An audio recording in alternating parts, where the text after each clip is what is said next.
Maqaan koo Qaalaab Kirsoo umriin koo 15 Umaraarraan dhufe. Maqaan koo Miret Baraheeti umriin koo 12 Maayikaadiraarraan dhufe.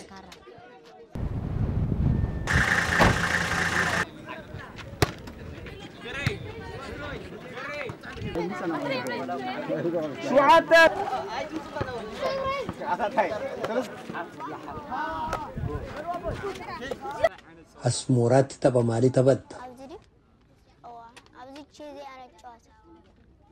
Cheesiin taphadha garuu gaaddisa hin qabnu. Yeroo gurguddoonni keenya dhufan isaaniif iddoo gallakkisuu qabna.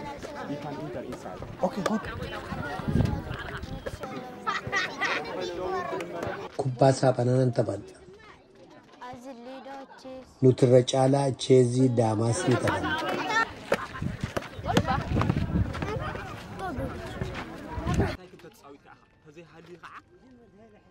Of gammachiisuudhaaf maal hojjetta? Kubbaaf cheezii taphachuun fedha. Garuu warra guguddootu dursa argata. Kubbaa umrii keenya madaalu hin argamu. Gaaddisa jalatti taphannu gaas hin qabu.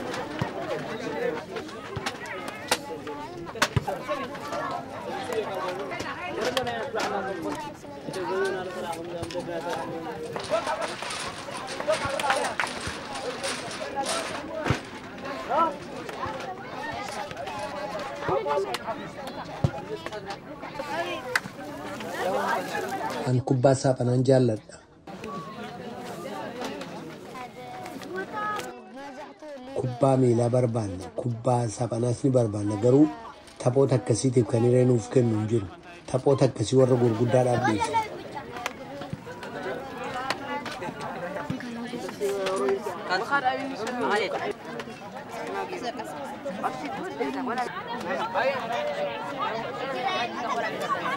Sanaaf gaaddisa argachuu qabna.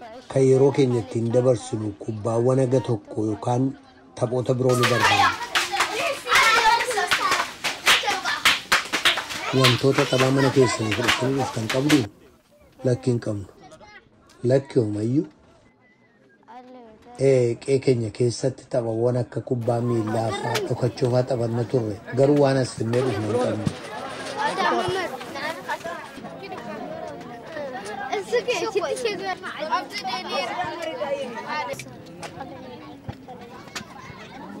Lakki ani wantoota taphaan dhiisee dhufe hin qabu. Mana keetti maal taphatta turte? Kubbaa miillaa, teenisiif doominoo fa'aa taphataa turre. Wanni hunda ni taphanna.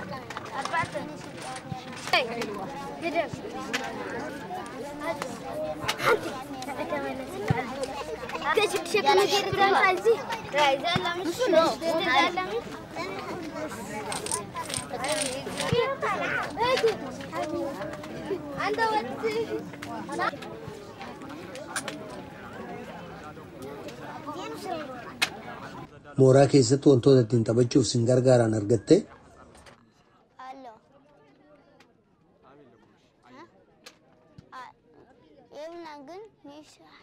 Kubbaawwan kaalsii irraa hojjetan ni qofa qabna.